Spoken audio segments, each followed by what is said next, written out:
Et nous voilà donc face à notre magnifique sureau qui est en fleurs. Aujourd'hui, on va aller le rencontrer un peu plus près, faire sa connaissance pour pouvoir le reconnaître facilement. Alors en fait, première chose à regarder ici, ce sont ses feuilles. Alors, au niveau des feuilles de sureau, ce sont des feuilles qu'on dit composées. Ça veut dire que là, par exemple, en main, c'est une feuille. Donc ça, c'est une feuille composée de, ici, 5 folioles. Cette feuille peut être composée de entre 3 à 13 folioles. Donc ici, sur le bord, on voit vraiment toutes plein de petites dents. Et si on va voir tout près, mais à la limite, il faudrait une loupe, eh bien, on remarque qu'il y a vraiment un tout fin duvet qui se présente au niveau de la nervure, ici, de l'autre côté de la foliole. Les fleurs apparaissent après les feuilles. Elles apparaissent en général en juin. Au niveau botanique, les fleurs en fait sont des inflorescences. Donc là, il y en a une belle. Elle est superbe. Une fleur, en fait, c'est la toute petite que tu regardes. Elle est comme une roue, quelque part, divisée en 5 parties. Ces fleurs sentent bon. C'est très particulier et surtout, ce que tu peux vraiment bien te familiariser, et puis ça te fera plaisir, c'est froisser la feuille.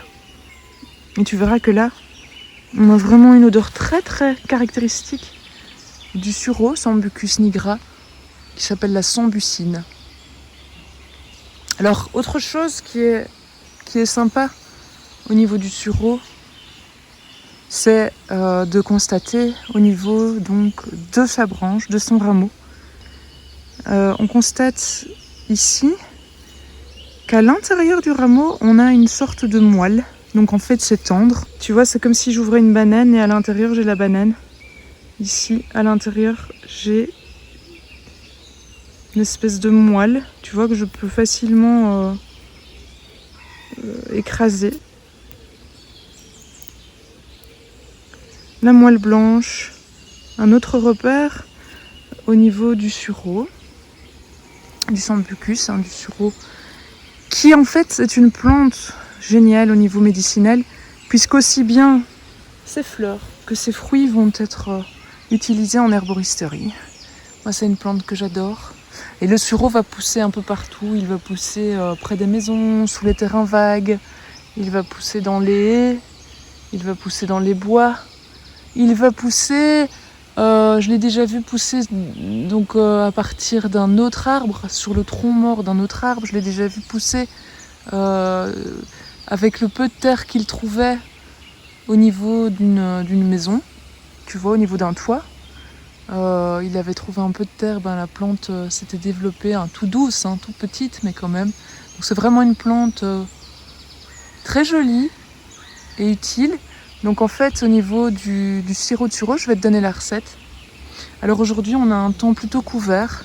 Pour la cueillette des fleurs, que ce soit pour les faire sécher ou pour les utiliser en sirop, faire la recette de sirop, eh bien on va attendre que le temps soit dégagé, parce qu'on va y avoir tendance à ramener des petites mouches, des petits moucherons quand on se balade et qu'on cueille, on fait sa récolte par temps couvert.